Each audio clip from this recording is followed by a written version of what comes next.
talk a lot about High Guard, but I did make a video talking about Gang of Dragons, and I did end up noticing a little bit of coinkydink. I did end up noticing a link between them, a link between games. I did notice that both of these games were heavily promoted and shilled at the Game Awards 2025.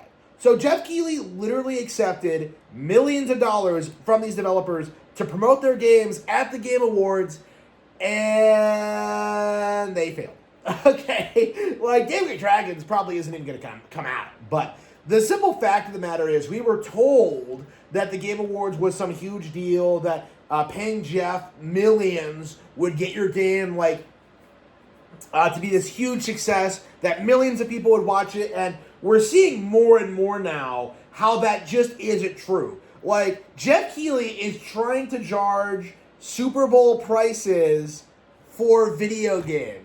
And the simple fact of the matter is, paying $1 million to have your game at the Game Awards is not worth the investment, because nobody watches or cares about the Game Awards, just like the Super Bowl. The Game Awards is a complete and total joke.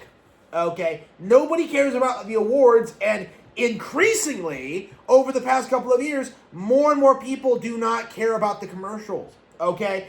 People can just tune in to the Nintendo Direct or Developer Showcase, showcasing games on Switch 2, if they want to see the good new upcoming games. They don't need the Game Awards. What benefit does being on the Game Awards show floor give you? Because most of the people who are watching the Game Awards, but not actual developer events, aren't the sort of people who play video games anyway.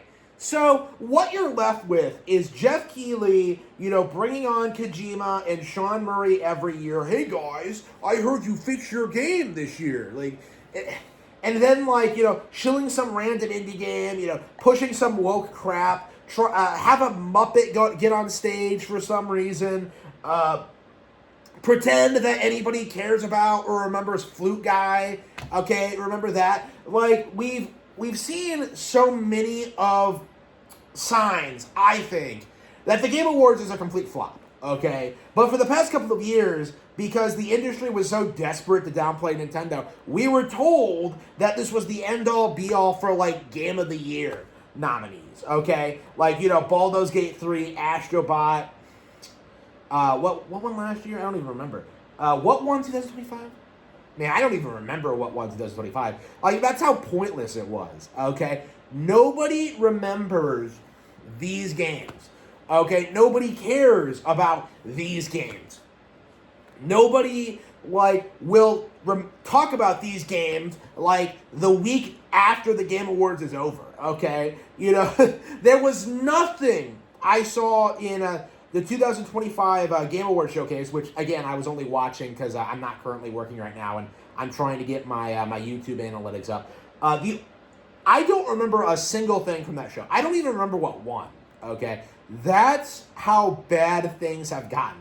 The instant I start working again, the instant I don't need the Game Awards, it's over, okay? I'm never going to talk about this show ever again. And what seems to be happening is that more and more people are coming along to my line of thinking.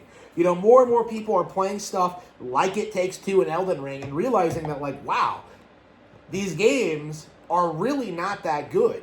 I would much rather play Zelda, Mario, Pokemon, Batten Kaitos, Chibi Robo. I'd much rather play ARMS, okay? I'd much rather play Codename Steam or No More Heroes 3. What the hell is this crap? You're telling me I play as a border collie herding sheep? Who gives a shit, okay? Who cares? Okay, I would much rather play a game from an actual accredited developer. These games simply have no audience, is what we're realizing more and more. Right? The Baldur's Gate 3 method of just glazing a game because a woke developer made it's not going to work for, the vast majority of releases. If it wasn't for, Baldur's Gate 3's sexual content appealing to, women and degenerates, like that game never would have like been as successful as it was.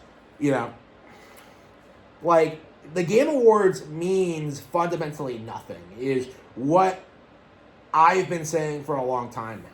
Like, what we're seeing is just the slow, gradual decline of the show. Not only in the sense where, like, nobody cares about the awards, nobody respects them, nobody pays any attention to them.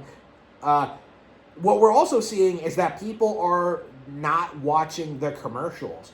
People are zoning out of the commercials. You know, there are times where, like, I see something that I don't want to cover and I just turn the stream off, you know, like, and just, like, kind of talk to the audience for a bit before it's over.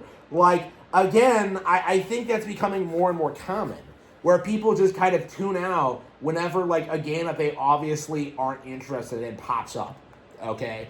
You know, I remember watching these things hoping for, like, some kind of Nintendo announcement, and, like, it's just never come. You know, I don't think we've seen anything since, like, Joker and Persona 5. Joker and Super Smash Bros. Ultimate. And I think that was, like, in, what, 2018? That was a long time ago. So, the simple fact of the matter is, this is a game, this is a series, this is a Game Awards show that absolutely needs to die, okay? It's only getting propped up by, like, Geoff Keighley's IMAX family money. It's only being relevant to try and keep the gaming journalism alive.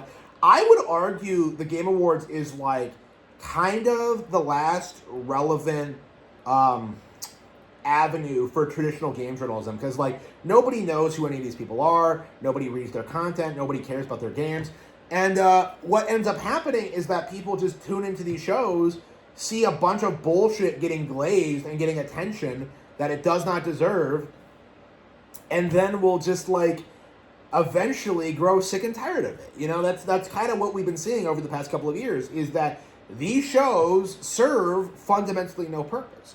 You know, I don't see new interesting video games. I don't see awards given out to the best of the year.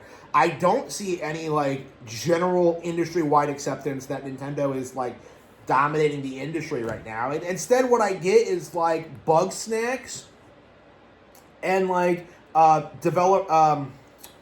major developers with dozens of employees pretending to be indie productions. Okay, like, again, that's been the trend for the past couple of years, and more and more people are seeing through it, and it's only a matter of time, I think, until the Game Awards just completely collapses and becomes irrelevant. I personally don't really see it surviving Geoff Keighley's death or retirement. That's kind of my mindset going into this, is that I don't see Geoff Keighley creating a business model that will survive his absence from it. Like, that is something that I do think needs to be addressed and brought up, is that the Game Awards is cursed, and we have to acknowledge what that curse is going to result in.